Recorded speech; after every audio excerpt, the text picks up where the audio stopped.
Hello there, folks. How are you doing today? I hope you're doing great wherever you are. Where are you? Are you at the gym? Are you climbing? Are we through your speakers in the kitchen? Are you chopping vegetables? Are you out on a run? Are you out on a run? Are you in the car? I bet some of you are in the car.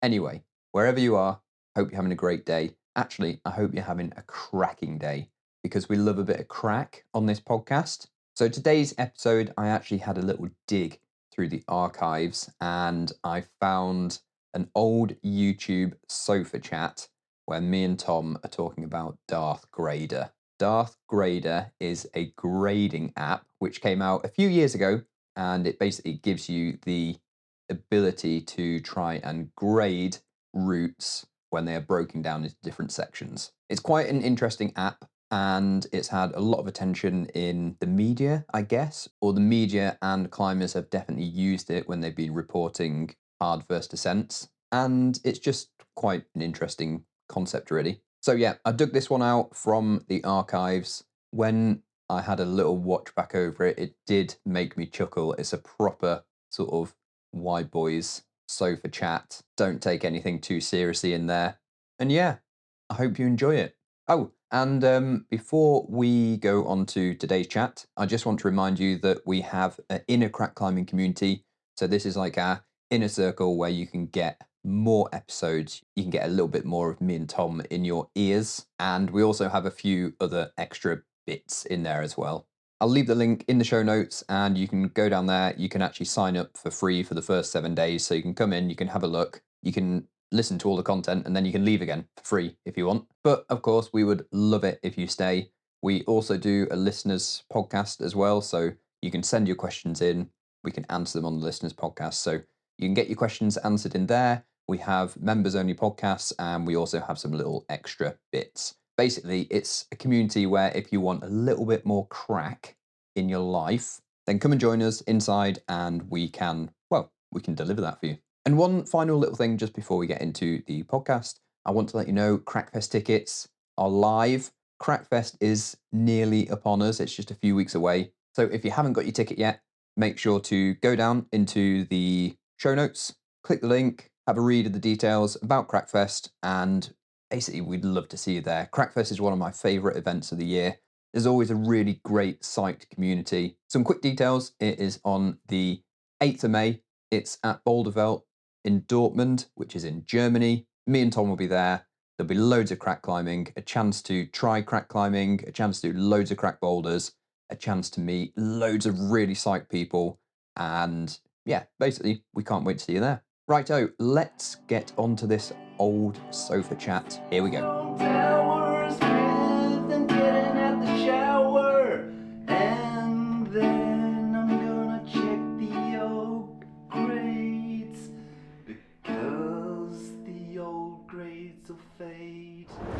Grades, the big G, The big G in the house, the elephant in the room.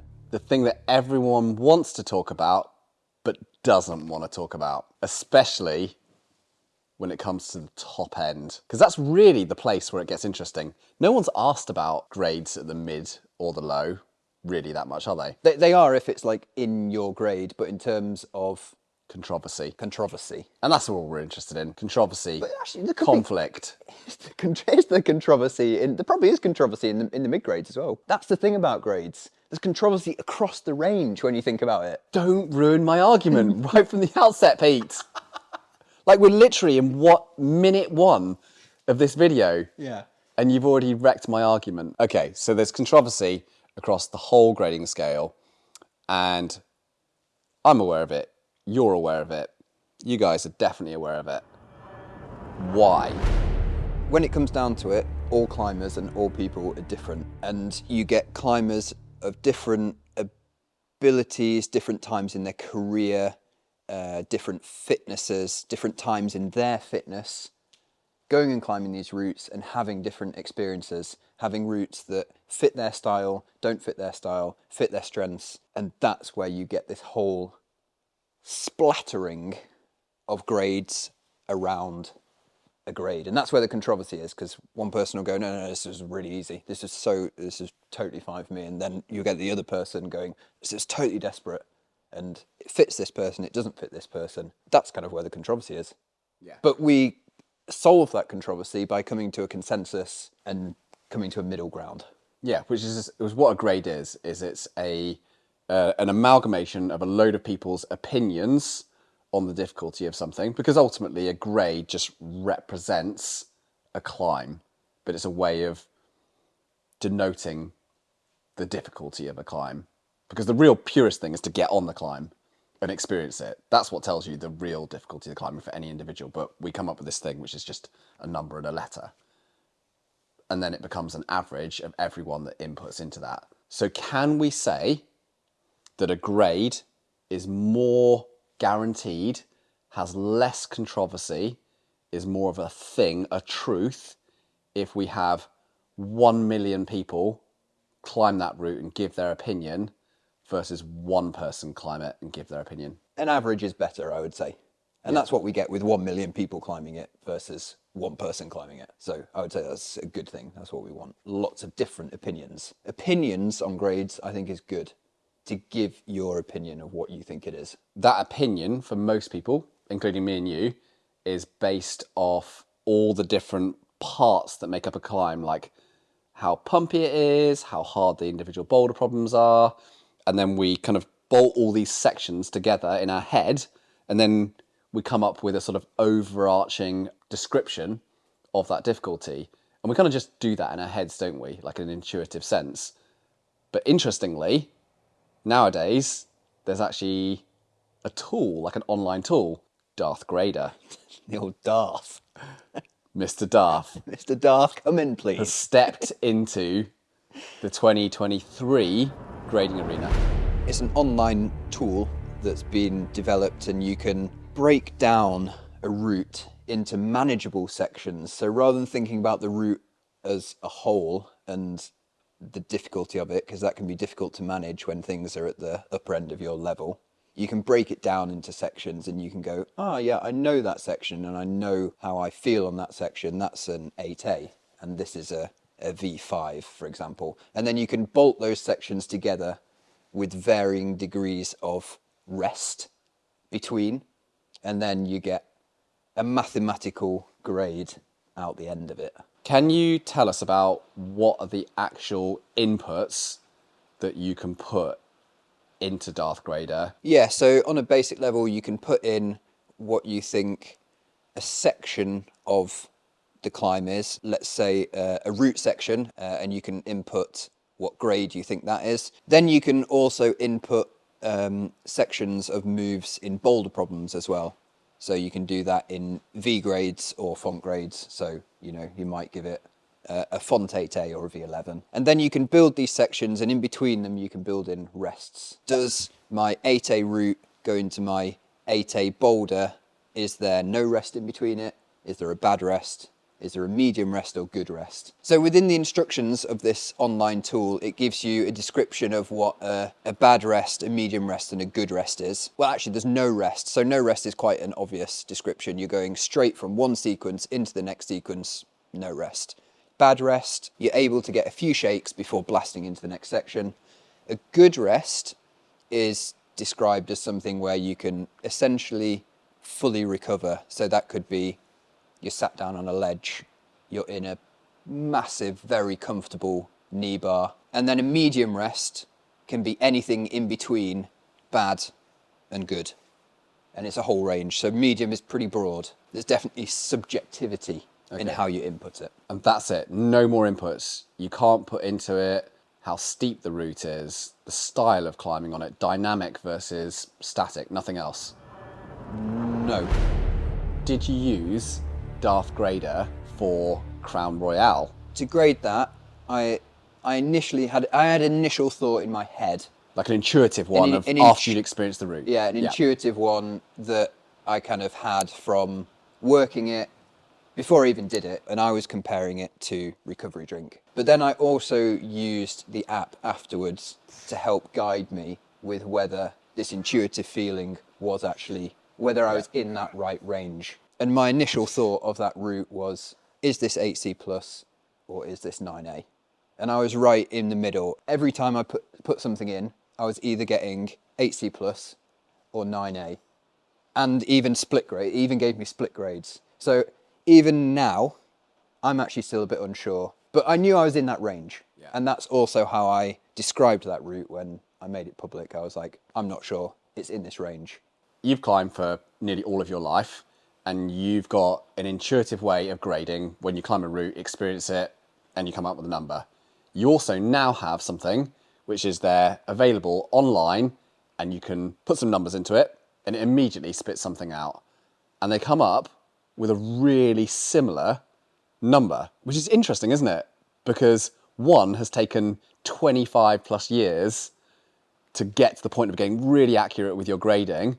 The other one is just put some data in and come up with that. And of course, there are bits in it that require your own experience to come up with the individual sections, but it's still surprisingly accurate. So do you feel like this is something that climbers out there should be looking to use in addition to their own intuitive sense of grading, or do you think it's a replacement for it? I don't think you can ever get something as a full replacement, because for me, it's definitely like a feeling and an experience and comparing it to other things that you've done. But what I really liked about using the tool was it was a guide. My feelings and this mathematical equation are very similar. Yeah. Yeah. And so I was like, okay, I know I'm in the right range here. I feel like it gets you in a few grades of where you need to be. Have you tried to break Darth Grader? In what sense? Like, have you tried just putting in routes in it that you think are so weird and bizarre for the grading sections that the thing just won't be able to deal with it? Have you tried anything like that in it? I've tried putting other routes in. Yeah. And Yeah. and did it come out good? Yeah, I thought it came out like around the same kind of feelings that I've had for those routes, whether it's been first ascents or repeats that I've done. So we are being replaced by the robots. I don't think we can ever be replaced, but they're creeping in. Do you know what I'm imagining? I'm imagining that all of our mental energy and intelligence for rock climbing is just solely getting focused on climbing hard now. We outsource the grading. Yeah. We just don't do it. Don't put any energy into it. Just let Darth Grader do it. Do a new route, just put a little link to Darth Grader. There you go. Input. That's the inputs. That's the outputs. The thing we do have to remember about this is that the inputs that you're putting in are still subjective inputs. But we could have an online tool that made those. How does that work? What makes up a route? How you work out whether something's French 8A, and you work out whether something is a good rest or a bad rest. So you're like, how many shakes did you have of your left hand? 1, 2, 3, 4.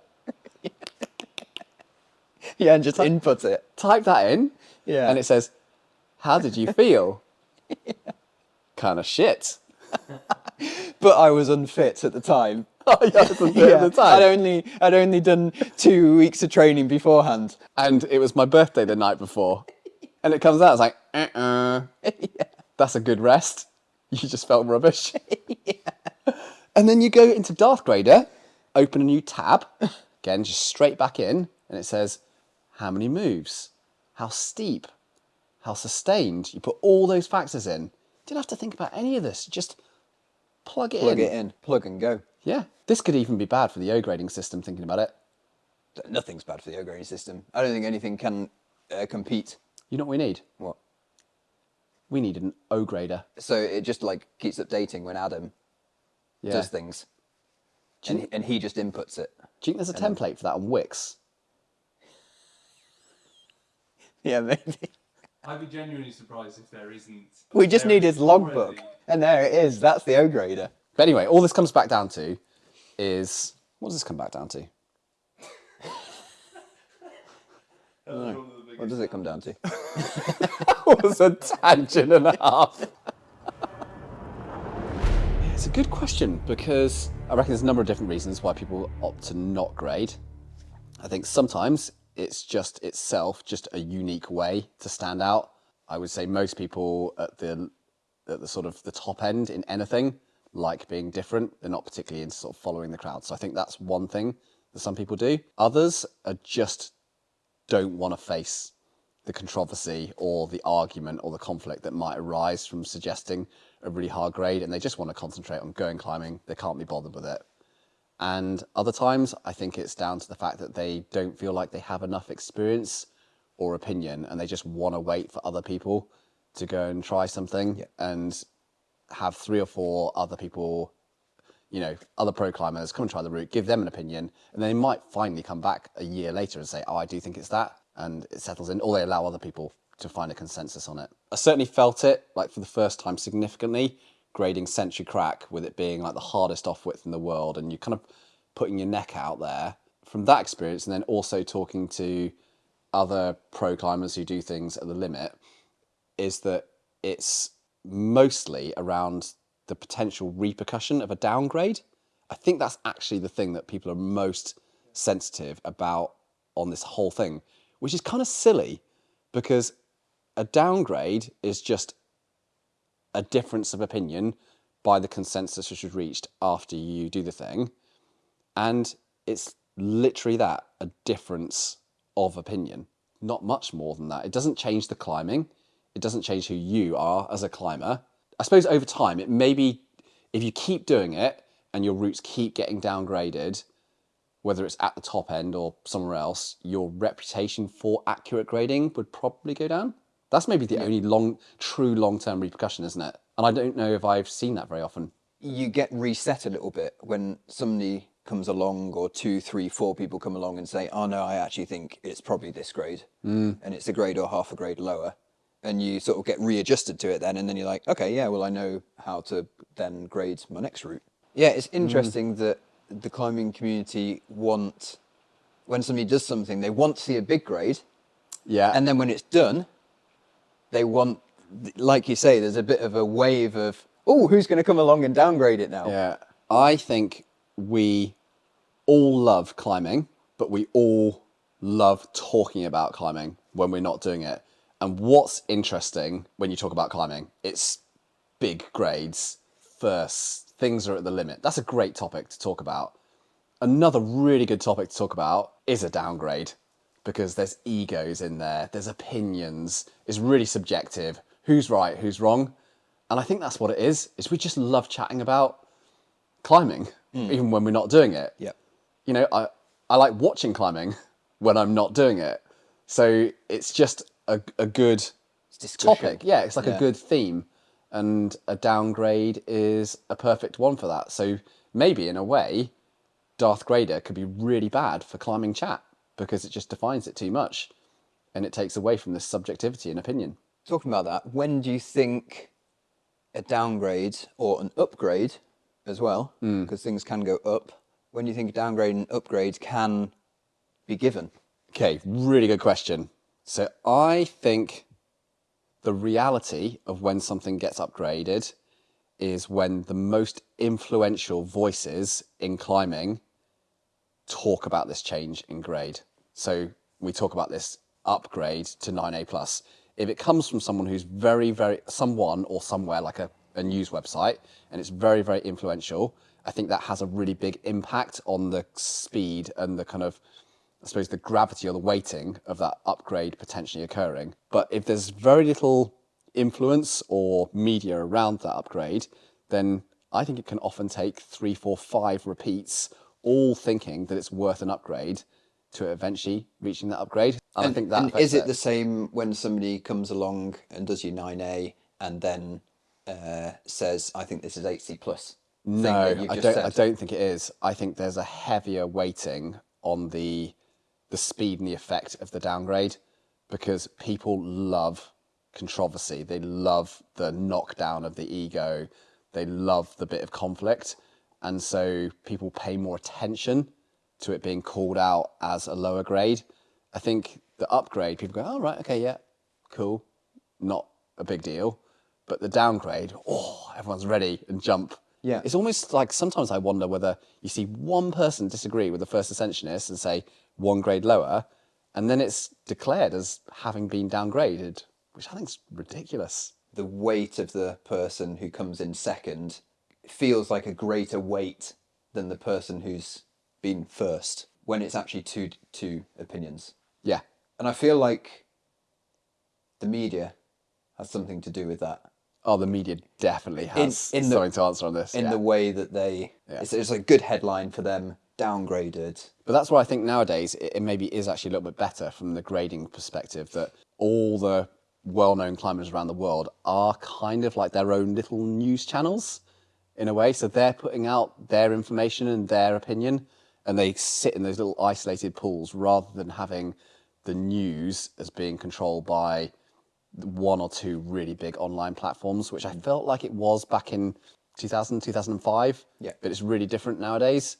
And I feel like overall the downgrading thing is actually in a better position.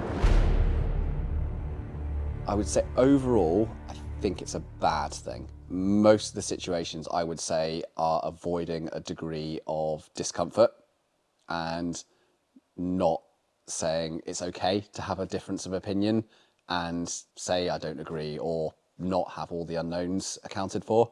And I feel like that's a slippery slope where we all just go down this route of going, oh, well, I don't know for sure. I don't want someone to tell me that this is undergraded, overgraded, or that someone else disagrees with me, because it's just life, isn't it? I also feel the same way, in that I think in general, I don't think it's a good thing. We actually have less opinions, and opinions are good, and then we can actually get to the final grade quicker. Whereas if nobody gives an opinion, nobody really knows what it is. Yeah. And then I always feel like the media or the public then step in place of the climbers who've done the route, and I don't think that's a good thing. Somebody could say, this is the hardest route that I've climbed. The public and the media step in and basically grade it for them, when it could be they have no idea. Just get it out there. Just get it out there. Hope for the best. Hope for the best. Yeah. And deal with it when it's not. Exactly. And that's it. That's it. That's all we can do. That's all we can do. Do you know what I might do? Yeah. The next time I do a good hard first ascent, I might get the public. You're going to get the public to grade it for you. Yeah. You wait for this. You wait for this. I've just said I don't think it's a good thing. Yeah. You're just going to go for it. I'm going to do it. I'm going to break it down. Just like lay it out. These boulder problems. This rest. You were just at a horizontal break. Lacing of microcams. Just give you all the information. Then I'll let you grade it. I might even let you name it as well. The public graded it this for me. Yeah. The public grade. I'll just be really like upfront about the whole thing. I'll live with it for a month. I'm going to give it like 30 days to brew sponsorship deals off the back of it. Obama wants to have a word, get on the line with a little chat. Get invited to the White House. Get invited to the White House. MBE, maybe, knighthood, all this stuff. And then at the 30-day mark, whilst I've cashed in on everything, I'd then give my actual true opinion on it, the grade. Which is higher or lower? Well, you just don't know. You don't know. Cameraman Pete is looking so impressed right now. I feel like you're going to be helping me grade this next route. And it could turn out that this is really accurate. It could be the way, actually. But it could totally be a new format for grading. It could be a new format for grading. We came up with the O grades in 2023. Yeah, we have Darth Grader. Yeah, we have Darth Grader. And now we have the public grading system, PGS. I feel like there's a really big question. Would you trust someone like me to grade and name your next first ascent? Well, I'd definitely let the public and you name the route for sure. Because I think creatively, everyone's going to have such better ideas than me. I'm like, run out of names nowadays. Can't think of anything. Just put something to do with cracks, jamming. But when it comes to grading, you've got to trust the wisdom of the crowd. Big pool of people. None of them have been on it. So this is the question. Yeah, it's consistent. No, is a large data of people, none of which have been on it, better than one person that have been on it? Oh, for sure, the public. Ah, so you're going for large data set? Yeah, no I idea. bet you the public's way better at grading my routes than I am. I might do this with the next route. In fact, I am going to do this with the next route. What are you going to give them? What factor? Well, I'm going to give them the boulder grades. I'm going to give them the route grade breakdowns. But they're just going to put that in Darth Grader, and then it's not a public grade. Some of them will, because not everyone will know about Darth Grader. But we've just talked about it. My suggestion would be for you to write in a sealed envelope what you think the grade is. Put that in a safe, bury that safe in the garden, leave it for a month, wait for all of the data to come in, Yes. then dig the safe up, open Yes. the safe, open Yes. the envelope, and do a live reveal. Yes. Oh, that would be brilliant. That would be good. But I'm going to bury my envelope in the garden Yeah. in a safe. Yeah. Because we wouldn't want to undercook this in terms of security. That is such a good idea. I love it. Yeah. YouTube live reveal. I'm turned the other way now. This is brilliant. Never. No, this happens all the time. I was about to say, never has such a shit concept been spun around into something that seems so credible. I like the burying it in the garden so you can't retrieve it in a safe. Focused on the burying in the garden. Yeah, I focused on that, getting it in an envelope, getting your grade, and then seeing if it's right. I want everybody to start doing that. Everybody should have a grade safe in their garden. This is the new way. Yeah. And everyone has to do it. Oh, I'm going to do this for the next route. Okay, The so next you're going to new do route- it. The next new route. I'm going to do this. I'm gonna do it too. I'm going to Brilliant. think. And what I'm going to do is I'm not going to. Okay. I think we're on. People say you faked it like the moon landings. That's fine. I mean, everyone can fake a garden burial.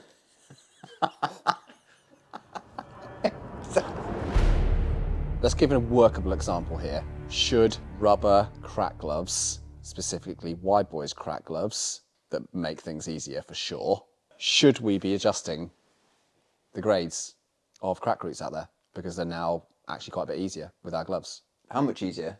Is it a grade easier? Well, yeah. Potentially then. Shit.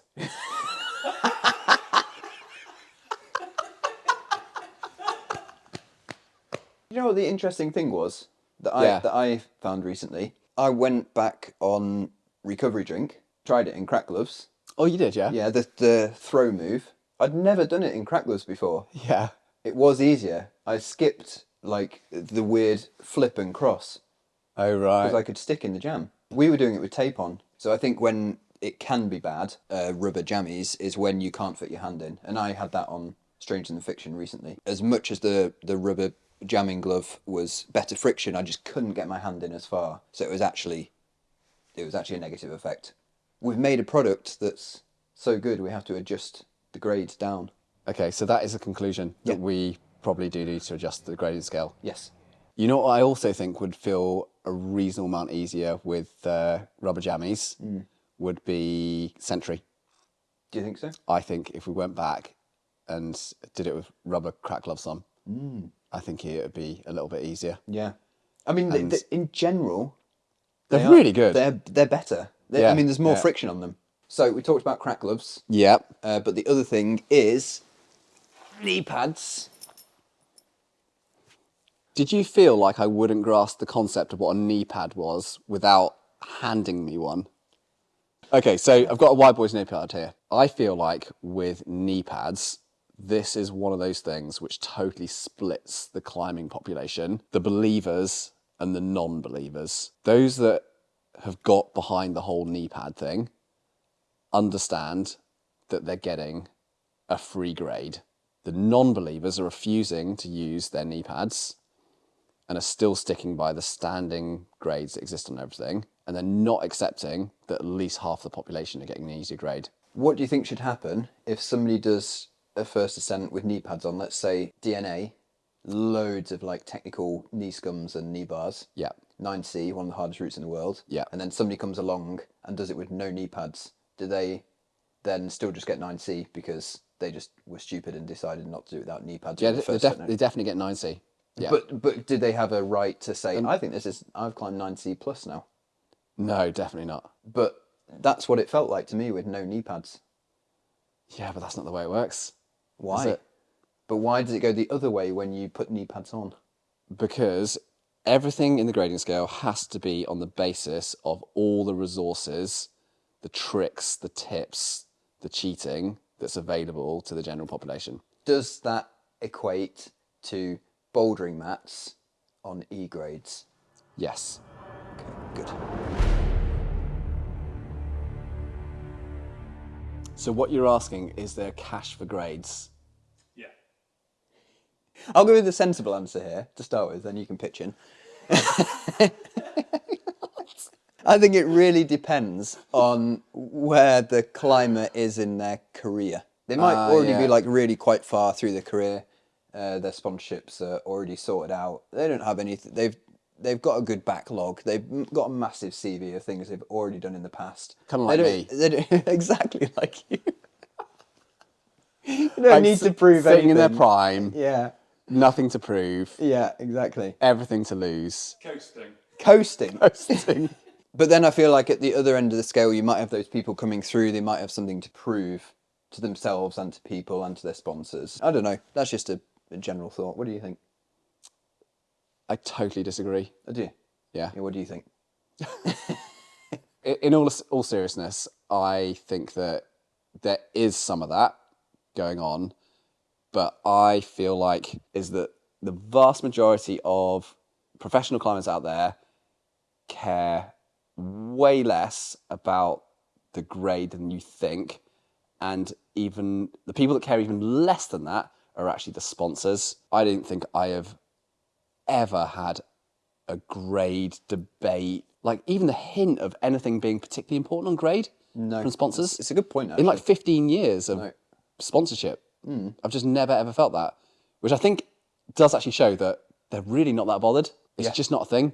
So it's just why I don't think this whole manipulation of it for your career happens, apart from just, I don't know, some odd cases here and there. I think the grading of cracks is an interesting one because of the size variety, and you know, one person's paddle hand can be another person's hand jam, and the difference between that is quite large with how difficult you are going to find it. I always grade them in comparison to the other routes that are around, and those are graded for an average size hand person, and we all grade everything to the grade of gold is hand jam, red is paddle, green is ring lock, and that's just how the grading system in that particular niche of climbing has evolved. But I do like the way that the Americans grade their cracks, in that it's split across two grades, and that if we take the 513 range, then it's 513 minus, 513 flat, 513 plus, and that actually equates to split grades, 7C plus stroke 8A, 8A stroke plus, and AA plus stroke B. Gives a little bit more range for the range of hand sizes that are climbing it. Okay, we agreed? We agreed on that one. Grades are definitely subjective. Definitely agree that grading is subjective, yeah. In what type of climbing? In any type of climate. I know how we can do this, how we can break cameraman Pete's question. Yes. We just link our boulder grade to our sport grade and see which is harder. So, you know, like font 8B plus equals 9A. Yeah. And we just go up the grading scale. Have we got further in sport, or have we got further in bouldering? 8C is 9A plus. 9A plus, 8C plus, 9B. 9A, 9B plus. So we're harder in sport. Yeah. So you've just heard me and Pete witter on about grades, agree on pretty much nothing. Did we agree on anything? No, we didn't agree on anything. Probably. But what you can agree on is Darth Grader is really useful. I think you can use it for sport climbing and trad climbing, and I think you should have a go and let us know how you find it.